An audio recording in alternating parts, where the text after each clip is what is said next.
제가 읽은 마가복음 13장 14절부터 27절까지는 제가 가지고 있는 성경에는 두 가지 제목으로 되어 있습니다. 먼저 14절부터 23절까지는 가장 큰 환난이라고 기록이 되어 있고요. 24절부터 27절까지는 인자가 오는 것을 보리라 라는 제목으로 기록이 되어 있습니다.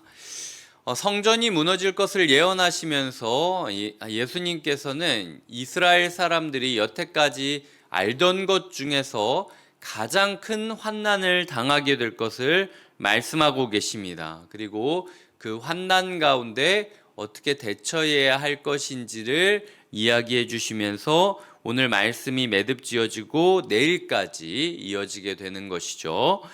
오늘은 제가 재난대피 훈련에 대해 생각을 해보게 되었습니다. 전에 있던 교회에서 매년 정해진 날이 되면 재난대피 훈련이라고 화재가 발생했을 때 어떻게 대피해야 되는지 훈련을 하곤 했습니다. 예배가 끝나고 축도를 딱 마치자마자 비상벨을 울리고 그 다음에 정해진 순서에 따라서 안내에 따라서 사람들이 대피하는 것들을 연습하는 것이죠. 어른뿐만이 아니라 그날은 아이들도 예배를 드리다가 예배가 끝나면 신호에 맞춰서 다 같이 교사의 지시에 따라서 움직이곤 했습니다. 1년에 한 번씩은 꼭 그렇게 움직여 봐야 나중에 정말 긴급한 일이 생겼을 때 맞춰서 움직일 수 있다라는 생각이 들었기 때문입니다. 원래 제가 다녔던 모교회에서 화재가 일어난 적이 있었기 때문에 저에게는 그 재난대피 훈련이 더 중요하게 느껴졌습니다. 막상 화재가 일어나니까 그 당시 제가 대학을 다니고 있었을 때였나 졸업했을 때나 뭐 그랬던 것 같은데요. 화재가 일어나니까 제 정신이 그냥 없어지더라고요. 정말 본능적으로 티딕 하면서 천정에서 불이 튀는 소리가 뒤에서 나니까 정말 아무도 시키지도 않았는데 제가 자연스럽게 성경책을 잡고 가방을 들고 옷을 입고 일어나서 뒤로 나가고 있는 저를 발견했습니다. 무의식적으로 움직이고 있는 저를 발견했던 거죠. 그런데 그때에 연배가 있으신 집사님들과 그리고 목사님이 끝까지 자리를 지키시면서 이러이러하게 이 순서대로 대피해야 된다라고 말씀해 주지 않으셨다면 저 또한 그 상황을 벗어나기가 쉽지 않았을 것이라는 걸 제가 당해봤기 때문에 그래서 이런 부분에 있어서 재난이 임했을 때 어떻게 행해야 되는지 대피 요령을 하나님께서 오늘 우리에게 말씀해 주시는 것이 아닐까라는 마음으로 본문을 보게 되었습니다. 심판의 날, 종말의 날, 환난의 날이라고 하면 대부분의 사람들은 언제 일어나냐, 어떻게 멋있게 일어나냐, 뭐 어떤 장면들이 펼쳐지냐, 흥미거리로 이것들을 치부할 수 있는데요. 예수님 지금 장난치는 거 아닙니다. 마치 불날 때 대비해야 된다고 하니까 낄낄거리면서 다니고 있었던 친구들 등짝을 치듯이 니네 지금 장난칠 때가 아니라고, 지금부터 내가 이야기하는 재난 대피 요령을 잘 지키지 않으면 너희 진짜 죽을 수도 있다 라고 이야기를 하는 거죠.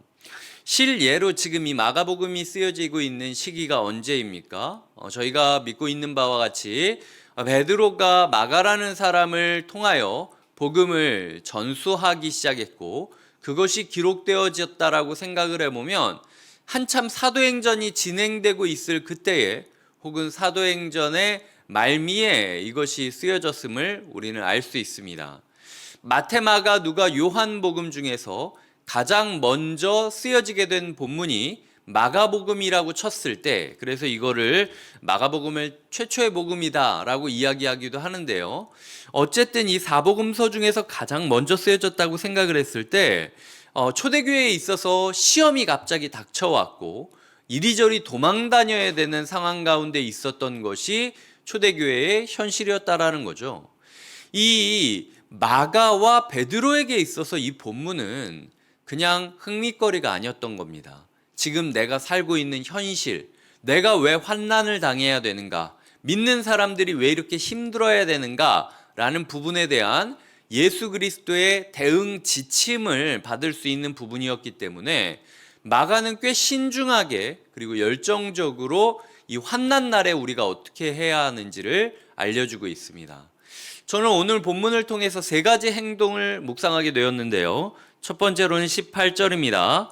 이 일이 겨울에 일어나지 않도록 기도하라. 반드시 오게 될 재앙이지만 그럼에도 불구하고 가장 절망적일 때에 오지 않도록 해달라고 간절히 기도하는 것이 필요하다라는 거죠. 하나님께서 이 재앙 가운데, 이 환난 가운데 우리에게 대응 매뉴얼 첫 번째를 주셨는데 그건 기도라는 것입니다. 그날이 왔을 때는 겉옷을 가지러 뒤로 돌이키지 말지어다 16절에서 이야기할 정도로 밭에 있는 자가 겉옷을 가지러 뒤로 물러설 여유도 주지 않겠다라고 이야기를 하고 있습니다. 17절에 보면 아이벤 자들과 젖먹이는 자들에게 화가 있을지로다. 오히려 아이가 짐덩어리처럼 느껴질 정도로 시급한 목숨이 왔다 갔다 하는 긴급한 상황 가운데 처해질 것이라는 거죠. 대부분의 성도님들은 한가할 때 기도한다, 여유 있을 때 기도한다 라고 생각할 수 있겠지만요, 사실은 기도가 가장 긴급한 대응 매뉴얼임을 잊지 말아야 됩니다. 우리는 끝까지 기도해야 됩니다. 처절하게 기도해야 됩니다. 필사적으로 기도해야 됩니다. 왜? 이렇게 기도하지 않으면 하나님께서 언제 어느 때에 환난을 허락하실지 알지 못하기 때문에 날마다 기도하며 하나님, 겨울에 이 시험이 오지 않게 하여 주시옵소서. 내 인생의 최악의 순간에 이 시험이 오지 않도록 내가 항상 깨어 준비하게 하여 주시옵소서라고 기도하는 것이 필요하다라는 것이죠. 그게 환난을 대하는 방법이라는 것입니다. 20절에 보면 그 기도 가운데 무엇을 구해야 되는가? 만일 주께서 그 날들을 감하지 아니하셨더라면 모든 육체가 구원을 얻지 못할 것이거늘 자기가 택하신 자들을 위하여 그 날들을 감하셨느니라. 하나님, 감해 주시는 주님, 내 삶의 시험을 줄여주시옵소서. 나의 연약함과 우리의 죄악과 우리의 패역함으로 인하여 심판당해야 될 이날 가운데 하나님의 은총 가운데 이날이 겨울이 되지 않게 하여 주시고 살 구멍을 만들어 주시며 피할 곳을 내사 주님께 피할 수 있게 해달라고, 그리고 주께 피하는 자들이 견딜 수 있도록 하루하루 나를 감해달라고 기도하는 것이 필요하다라는 것이죠. 우리의 삶 가운데 날마다 기도를 배워가고 집중해야 된다라는 것입니다. 두 번째로 23절에 보면 너희는 삼가라라고 하면서 내가 모든 일을 너희에게 미리 말하였노라라고 이야기를 하고 있습니다. 무엇을 삼가는 것입니까? 거짓 그리스도인들과 거짓 선지자들을 삼가라라고 이야기를 하는 겁니다. 어떻게 하면은 삼갈 수 있는 겁니까? 모든 일을 미리 말씀하신 예수 그리스도의 말씀을 기억하고 붙잡고 따라 살아가고 있다면 삼갈 수 있다라는 거예요. 피할 수 있다라는 거예요. 그래서 첫 번째 대응 매뉴얼이 주여 기도하게 하소서였다면 두 번째 대응 매뉴얼은 주여 이미 주신 말씀을 붙잡고 살아가게 하여 주시옵소서라고 기도하며 말씀을 붙잡는 것이 필요하다라는 것입니다. 세상에 수많은 유혹들이, 수많은 미혹의 영들이 우리를 흔들고 있는 이때에 흔들리지 않는 신앙생활을 하려면 단 하나, 말씀의 뿌리가 깊게 내려가 있어야 됩니다. 눈으로 보이는 봉사의 잎사귀가 얼마나 넓게 펼쳐 있던, 사람들의 존경이 얼마나 있던 다 상관없습니다. 뿌리가 내려가 있지 않는 나무는 쉽게 뽑힐 수 있다라는 것이죠.